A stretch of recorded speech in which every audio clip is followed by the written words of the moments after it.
Olá pessoal, tudo bom com vocês? Hoje eu vou ler com vocês Apocalipse capítulo 2, versículo 8, versículo 9, 10 e versículo 11, que fala sobre a igreja de Esmirna.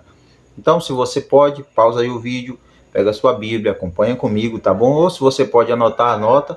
Ou se você não tem uma Bíblia, não dá para anotar, ouça atentamente e depois investigue se o que eu vou falar aqui realmente está de acordo com a palavra, tá bom? Veja só o que diz Apocalipse capítulo 2, versículo 8, 9, 10 e versículo 11. Ao anjo da igreja em Esmirna, escreva: estas são as palavras daquele que é o primeiro e o último, que morreu e tornou a viver. Veja que começa dizendo: estas são as palavras daquele que é o primeiro e o último. Não começa dizendo: essas são as minhas palavras. Não. Essas são as palavras daquele que é o primeiro e o último, que morreu e tornou a viver. Essas são as palavras de Jesus Cristo. O primeiro e o último, Alfa e o Ômega, o primeiro e o último, que morreu e tornou a viver. Quando a Bíblia vai citar, quando algum escritor vai citar a morte e ressurreição de Cristo, é impossível não voltar aos episódios que antecederam a morte de Cristo. A perseguição, o abandono que ele sofreu, toda a tristeza, o sofrimento no Getsêmani.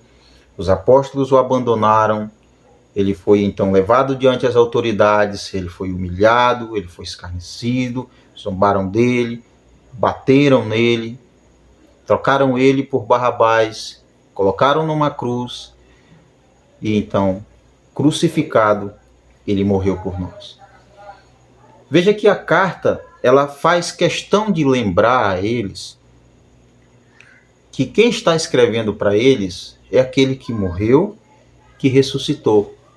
E o interessante é que Deus sempre traz conforto e força ao seu povo quando está passando por problemas. É aquilo que eu já disse antes e o que a Bíblia fala. Servir a Deus não significa que nós não vamos passar por problemas, mas Deus vai nos dar condições para suportar esse problema, ainda que seja o fim. Mas Ele vai estar conosco. Então ele começa dizendo: essas são as palavras daquele que é o primeiro e o último, que morreu e tornou a viver. Isso traz para quem está passando por problemas, por dificuldades, como eram os irmãos de Esmirna, traz conforto, traz fortalecimento e encorajamento.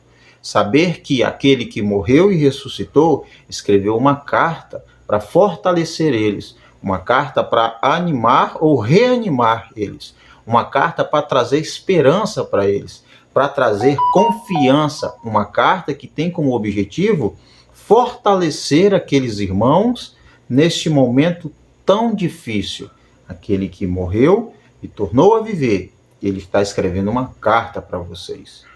E diz o versículo 9, agora vamos ver o que aquele que morreu e tornou a viver, que é o primeiro e o último, tem a dizer para eles. Versículo 9, conheço as suas aflições e a sua pobreza, mas você é rico. Interessante é que sempre você vai ver nas 7 cartas trazendo com o seguinte: conheço as tuas obras, conheço as tuas obras, conheço as tuas obras, ou sei aonde você está, sempre assim. Deus faz questão que nós tenhamos em mente que Ele sabe de tudo, que Ele sabe, inclusive, todas as nossas obras. Conheço as tuas obras. Veja o que diz versículo 9. Conheço as suas aflições e a sua pobreza. Deus, ele conhece tudo. E quando a carta diz, conheço as suas aflições, sabe, quando você está passando por um momento difícil e você se sente abandonado, ninguém liga para mim, ninguém dá a mínima para mim, ninguém se importa com o meu sofrimento. Mas aquele que é o último, que é o primeiro, aquele que morreu e tornou a viver, ele diz, eu conheço as tuas aflições. Ele está dizendo, eu estou vendo, eu me importo, não virei as costas para vocês. Eu me importo com vocês. Eu estou vendo que vocês estão passando por aflições. Eu conheço as suas aflições. E diz mais, e a sua pobreza, mas você é rico. Deus sabia, ele via que aqueles irmãos estavam passando por um momento difícil, pobreza até material, mas ele diz assim, vocês são ricos. Como assim ricos se são pobres? É porque a riqueza verdadeira, ela não está ligada a bens materiais. Não é que é errado ter bens materiais, mas não são as coisas mais importantes. E aqui na igreja de Esmirna, a comunhão que eles tinham com Deus, a perseverança, a confiança, era uma riqueza maior do que qualquer riqueza material. Por isso Deus diz assim: vocês são pobres, não é? Veja que diz o texto: conheço as suas aflições e a sua pobreza, materialmente, mas você é rico. Rico, rico. E diz mais: conheço a blasfêmia dos que se dizem judeus, mas não são, sendo antes sinagoga de Satanás. Então Deus conhece as obras de todos, as obras boas e más, as obras daqueles que são seus filhos e as obras daqueles que não são. Isso traz para nós uma alegria. Ao mesmo tempo, é uma advertência. Deus sabe as nossas obras. Cuidado com o que nós estamos fazendo. Ele conhece as nossas obras. Ele está vendo. Não pense que alguma coisa que nós fazemos, Deus não vai ver. Ele vê tudo. Seja bom ou seja ruim. Ele contempla todas as obras de todos os seres humanos. Veja que ele não conhece apenas as aflições do seu povo, mas ele conhece também a blasfêmia dos que se dizem judeus, mas não são. Aqueles falsos judeus que se apegavam talvez ali pelas leis, pelo seu zelo, pelo que faziam. Então eles se consideravam judeus, puros herdeiros. Mas a estes, Deus diz assim: eles que dizem ser judeus, mas não são. São sinagoga de Satanás. Homens que acreditavam de fato estar fazendo o que é certo. Lembra do apóstolo Paulo? O apóstolo Paulo perseguiu a igreja pensando, realmente acreditando que aquilo era o que Deus queria. Mas ele estava totalmente enganado. Então é exatamente o que estava acontecendo em Esmirna. Havia um grupo de irmãos, de judeus, aliás, que diziam ser judeus, que acreditavam estar agradando a Deus, mas na verdade eles eram sinagoga de Satanás. Alguns estudiosos dizem que muitos estudiosos dizem que para formar uma sinagoga, no mínimo era necessário 10 pessoas. Então nós temos aqui basicamente isso, né? Se você ouvir algum barulho, é a vizinhança aqui que não para, tá bom? Mas vamos lá. Então havia um grupo de judeus lutando contra os cristãos de Esmirna. Um grupo de judeus que se julgavam defensores das boas causas, não é? Ou vamos colocar aqui da sã doutrina, mas estava perseguindo os cristãos, massacrando os cristãos, a ponto de serem considerados uma sinagoga de Satanás. E veja o que diz o versículo 10. Agora Deus vai continuar encorajando eles. Não tenham medo do que vocês estão prestes a sofrer. O diabo lançará alguns de vocês na prisão para prová-los, e vocês sofrerão perseguição durante 10 dias. Seja fiel até a morte, e eu lhe darei a coroa da vida. Veja que palavra. Eles passando por problemas, e Deus e Jesus, escrevendo para eles, diz assim: não tenham medo do que vocês vão enfrentar. Já antes de enfrentar, ele diz: não tenham medo. Significa que independente do que vier, não tenham medo.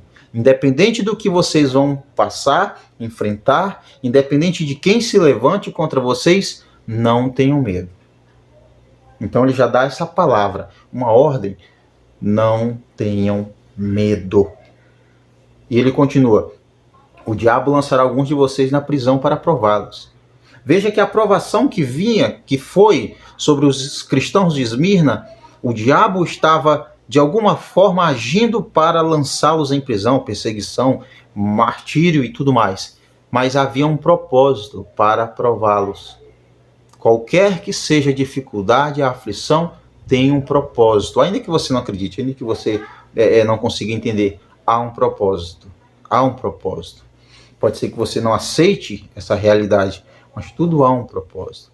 E Deus continua. Sabe, é interessante quando a gente lê a Escritura, porque os versículos são claros, sempre colocando Jesus no controle. O diabo lançará alguns de vocês na prisão para prová-los, e vocês sofrerão perseguição durante 10 dias. Pode ser que sejam 10 dias literais, ou pode ser que seja uma linguagem, uma figura de linguagem que descreve Deus no controle, a ponto de que não será mais do que ele quer e não durará mais do que ele assim determinar. Ele está no controle. Vocês vão passar por uma provação de 10 dias, somente 10 dias. E se é literal ou não, preste atenção. Se é 10 dias, é só 10 dias. Pode ser que a intensidade seja o que está em destaque, mas ela não vai além do que Deus deixar. Continua Deus no controle. Jesus continua no controle. E veja o que diz: seja fiel até a morte e eu lhe darei a coroa da vida. Esses textos são muito interessantes, muito ricos em conhecimentos e lições. Não dá para eu abordar aqui de forma mais ampla, até por causa do tempo e por causa do barulho. Mas vamos lá. Seja fiel até a morte, eu lhe darei a coroa da vida. Olha só, a caminhada do cristão, ela não é apenas de momentos bons.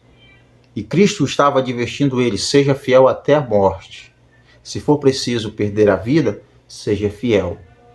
Então Cristo convoca a sua igreja, os cristãos de Esmirna, a enfrentarem até mesmo o último momento deles com coragem, com perseverança, com confiança, sabendo que, ainda que eles perdessem a vida, eles receberiam a coroa da vida, a salvação.